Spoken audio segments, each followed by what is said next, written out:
বাড়িতে কোনো অতিথি আসুক বা আপনি কোনো আত্মীয় বাড়ি যান, খুব সহজেই বানিয়ে ফেলতে পারবেন এই রসগোল্লা মিষ্টি। তো নমস্কার বন্ধুরা, কেপি ন্যাচারাল লাইফস্টাইল চ্যানেলের পক্ষ থেকে আপনাদের সবাইকে জানাই অনেক অনেক ভালোবাসা। আজ নিয়ে চলে এলাম গোল্লার রেসিপি। তো সহজে কিভাবে এই তুলতুলে গোল্লাটা বানালাম তা পুরো ভিডিওটি দেখার অনুরোধ রইল। চলুন তবে শুরু করা যাক।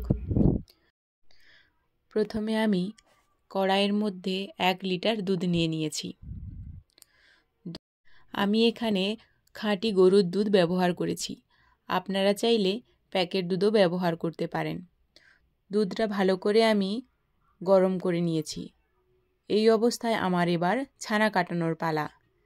ভিনিগারের সাহায্যে আমি এখানে ছানাটা কাটিয়ে নিচ্ছি। আপনারা চাইলে লেবু কিংবা পাউডার দিয়েও ছানাটা কাটিয়ে নিতে পারেন। গ্যাসের ফ্লেমটা বন্ধ রেখে অনবরত নাড়াচাড়া করে ভিনিগার ঢেলে আমি ছানাটা ভালো করে কাটিয়ে নিয়েছি। এই অবস্থায় আমি একটা পরিষ্কার কাপড়ের মধ্যে ছানাটাকে ভালো করে ঠান্ডা জলে ধুয়ে জল ঝরাতে দিলাম। এদিকে একটা চিনির শিরা তৈরি করে নেব, যার জন্য একটা কড়াইয়ের মধ্যে 1 বাটি চিনি দিয়েছি, তার সাথে দিলাম 3 বাটি জল দিয়ে ওটা আমি ফুটতে দিলাম চিনির শিরা হওয়ার জন্য।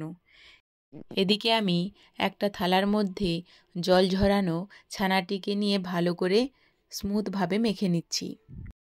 এই পর্যায়ে আমরা দেখতে পাচ্ছি ছানাটা অনেকটাই স্মুথভাবে মাখা হয়েছে। সাথে দিয়ে দিলাম 1 চামচ কর্নফ্লাওয়ার আর 1/2 চামচ এলাচের গুঁড়ো দিয়ে আবারও ভালো করে মেখে নিয়েছি। মেখে নেওয়ার পর গোল গোল করে শেপ করে দিচ্ছি। আমি একটু ছোট সাইজের শেপ দিয়েছি, আপনারা যে যেমনটি চাইবেন তেমনভাবেই গোল্লার শেপগুলো দিয়ে দেবেন। সব গোল্লাগুলোই আমি বানিয়ে ফেলেছি। এদিকে চিনির শিরাটা ফুটে উঠলেই ওই মিষ্টিগুলো ওর মধ্যে দিয়ে দেব।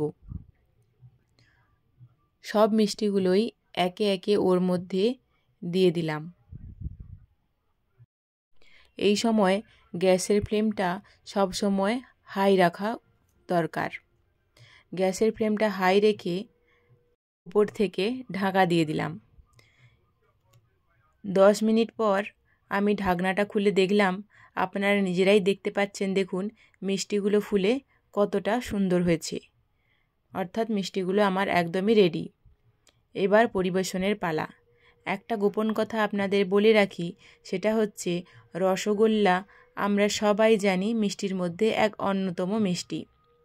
আমরা অনেকেই ভেবে থাকি এই রসগোল্লা বানানো হয়তো অনেকটাই কঠিন, কিন্তু আপনাদের সামনে আমি অনেকটাই সহজভাবে তুলে ধরলাম। আপনারা বুঝতেই পেরেছেন আশা করি যে কতটা সহজভাবে, কতটা নরম তুলতুলে একটা রসগোল্লা আপনাদের সামনে তৈরি করে দেখালাম। তো বন্ধুরা, অবশ্যই আপনারা কমেন্ট করে জানাতে ভুলবেন না আমার রসগোল্লার এই রেসিপিটা আপনাদের কাছে কেমন লাগলো। দেখতেই পাচ্ছেন আপনারা, দেখুন যে কতটা নরম হয়েছে আর কতটা ভেতরটাও সুন্দর হয়েছে।